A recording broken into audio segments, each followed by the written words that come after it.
পেতাম তাহলে আমরা নিজেদের অস্তিত্ব পেতাম না, আল্লাহর অন্য কোনো দান রহমত পেতাম না, স্বয়ং আল্লাহ তাআলাকেই পেতাম না। তাই প্রেমিকের সমাগমের এই দিবস প্রেমিকে বাবার মধ্য দিয়ে স্বয়ং আল্লাহ তাআলার বন্ধন সংযোগ পাওয়া, আল্লাহ তাআলাকে পাওয়া, এই দিবসের মধ্য দিয়ে আল্লাহ তাআলা তার সব সৃষ্টির প্রতি, সব মানুষের প্রতি, সব বান্দার প্রতি নিজের বন্ধন দান করেছেন, নিজের প্রেম দান করেছেন, নিজের আলো দান করেছেন, নিজের সর্বোচ্চ রহমত দান করেছেন। যদি আমরা প্রেমিকে হারাই, আমরা যদি প্রেমিকে না পাই, আমরা যদি আল্লাহ তাআলার বন্ধন সংযোগ হিসাবে, জীবনের সর্বোচ্চ আসল আপন হিসাবে যদি আমরা প্রেমিকে বুঝতে না পারি, প্রেমিকে আমরা যদি গ্রহণ না করি, প্রেমিকের দেওয়া সত্য এবং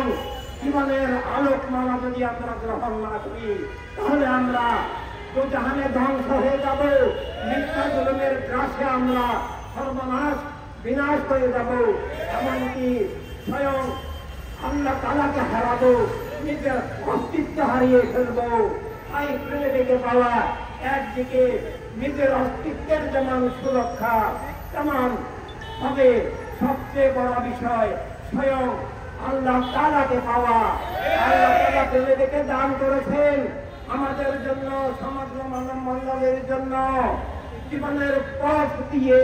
জীবনের আলো দিয়ে, আর্থিক, রাজনৈতিক, মানবিক, অর্থনৈতিক সব দিকে জীবন কিভাবে চলবে, জীবন কিভাবে সফল হবে, জীবন কিভাবে বিজয়ী হবে, সব খুন জুলুম, সন্ত্রাস, ধ্বংসযজ্ঞ, মিথ্যার স্বৈরদর্শিতা থেকে জীবন কিভাবে সুরক্ষিত থাকবে, আলোকিত থাকবে, তার উৎস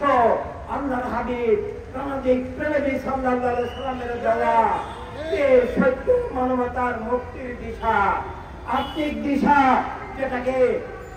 ঈমান বলা হয়, অর্থাৎ আল্লাহ তাআলার উদ্দেশ্যে প্রেমিকে কেন্দ্র করে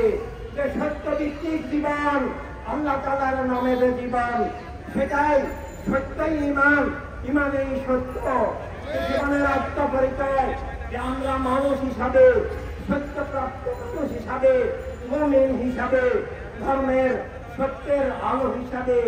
যে আমাদেরকে আমাদের জীবনকে বুঝতে হবে, জীবনের সত্য বুঝতে হবে। জীবন, ভাষাপত্র, দেশ, রাষ্ট্র,